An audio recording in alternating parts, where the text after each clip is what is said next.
We know that your connections to family, friends, and others might look different right now, and that even though you might be surrounded by many people trying to help you, it can still feel lonely.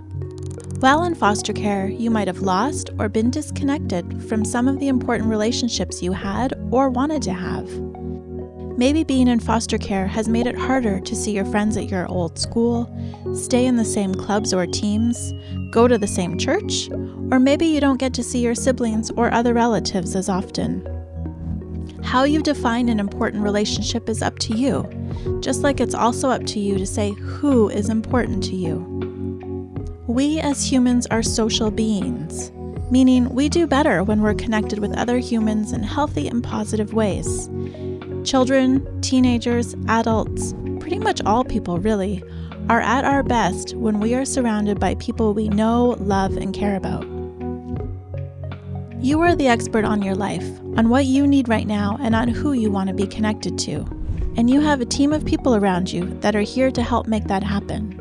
Your team will work to help you safely connect with those you'd like to see, help you navigate all the complicated parts of the system, answer your questions, and make sure your voice is heard. One of the people on your team is a volunteer who's appointed to you by the court, called a CASA volunteer. This is someone from the community who is volunteering their time, meaning that they're not getting paid, and has been specially trained to advocate for you.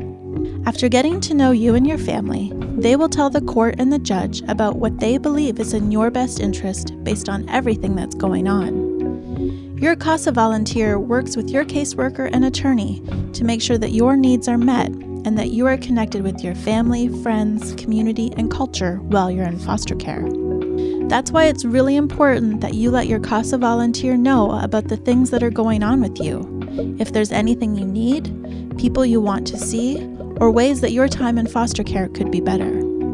Nothing is too big or too small to talk about with your CASA volunteer and your team. They really do want to hear it all.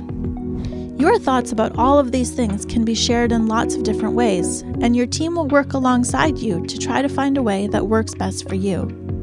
When it comes to talking with you about your connections and relationships, you might be asked if you'd like to draw on a map, write out a timeline, or make a family tree. You can be as creative as you like with the different ways that are offered, or you can even make up your own.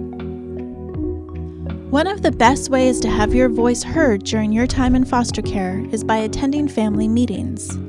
These typically happen a couple of times throughout the court process and are an opportunity for everyone, the professionals, volunteers, family members, and others, to come together to talk about what's happened, how things are going now, and plans for the future. You are encouraged to attend these meetings along with your parent or parents, extended family, and others. You might not always know who's going to be there. You might see some familiar faces, or maybe some you haven't seen in a long time. If you're worried or uncomfortable about who might be at the meeting, you should let your CASA volunteer, caseworker, or attorney know. The same goes for if there are people you'd like to have come to the meeting, like your foster parent, your teacher, or your friend's parents. If you'd rather not go to your family meeting in person, that's okay too. You can still have your voice heard. Talk to your team to see if you can call or video in, or if your thoughts can be shared in other ways, such as through a letter that is read at the meeting. The bottom line is these meetings are important, and so are you. Your CASA volunteer, caseworker, attorney, and the other professionals involved in your case want to make sure you know who your people are, the ones that you can count on during and after foster care.